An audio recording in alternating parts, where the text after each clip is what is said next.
हुआ चमत्कृत विश्व सारा, हुआ चमत्कृत विश्व सारा। अरे कौन है यह वीरवर सन्यासी, जिसकी भीषण हुंकारों से कांप उठी है मथुरा काशी। और किसका गर्जन तर्जन है, कौन उगलता ज्वाला है, और किसकी वाणी से निकली आज धधकती ज्वाला है। आप सबको नमस्ते। हम गुरुकुल दीनवास हिसार और गुरुकुल दीनवास हिसार के ये छात्र और मैं यहाँ का शिक्षक।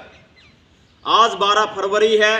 12 फरवरी सन 1824 को आर्य समाज के प्रवर्तक, महान समाज सुधारक, वेदोद्धारक और स्वतंत्रता के महान प्रेरणादायक ऋषि दयानंद का जन्म गुजरात प्रांत के टंकारा गांव में हुआ था। ऋषि दयानंद के विषय में जितना कहा जाए, जितना लिखा जाए, बहुत कम है। हम गुरुकुल परिवार की ओर से उनकी आज हीरक जयंती के ऊपर या जन्मोत्सव के ऊपर उन्हें अपनी ओर से श्रद्धांजलि अर्पित करते हैं और ये संकल्प लेते हैं कि ऋषि दयानंद के दिखाए मार्ग के ऊपर निरंतर हम चलते रहेंगे, जो समाज कल्याण का, मानवता के उत्थान का, राष्ट्र के निर्माण का, युवाओं के निर्माण का, संस्कृति के पालन पोषण का और एक अनेकों प्रकार के ऋषि दयानंद के सामने लक्ष्य थे, जिनको लेकर के दयानंद मैदान में उतरे थे और उनको लेकर के दयानंद आगे बढ़े थे।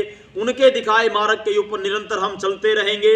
अपनी संस्कृति को बचाने हेतु हम निरंतर अड़े रहेंगे। उन प्राचीन जीवन मूल्यों की पुनर्स्थापना के लिए हम पूरी तरह प्रतिबद्ध है, कृत संकल्प हैं और उसी मार्ग के ऊपर निरंतर हम चल रहे हैं और युवाओं को भी उसके ऊपर चलने के लिए प्रेरित कर रहे हैं।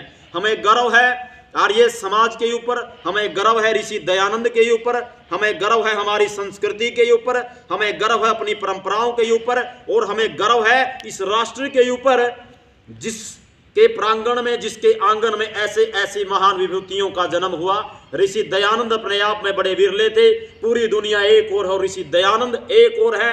उनसे महान हस्ती, उनसे महान व्यक्तित्व का धनी।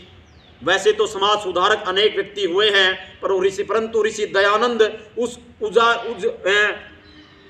उज्जवलमान नक्षत्र की भांति है। जिस प्रकार सूर्य अपनी अगाध ऊर्जा से पूरे संसार को प्रकाशित कर रहा है, ठीक उसी प्रकार ऋषि दयानंद ने अपने कृत कार्यों से, अपनी कार्यों की सुगंधि से, अपने बलिदान से, अपने समर्पण से, अपने त्याग से और अपनी योग्यता और विद्वता से पूरे संसार को, खास करके भारतवर्ष को, जो एक नई रोशनी दिखाई, जो एक नई प्रतिभा का जन्म जो हुआ और एक उस मार्ग की तरफ लेकर के जो राष्ट्र को चले, जिससे पूरे राष्ट्र का पुनः उद्धार हुआ।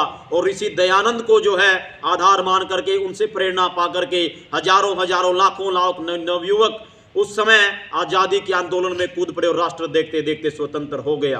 1875 से लेकर के वर्तमान तक निरंतर आर्य समाज आज काम कर रहा है। देश ही नहीं, विदेशों के अंदर आर्य समाज की शाखाएं काम करती है।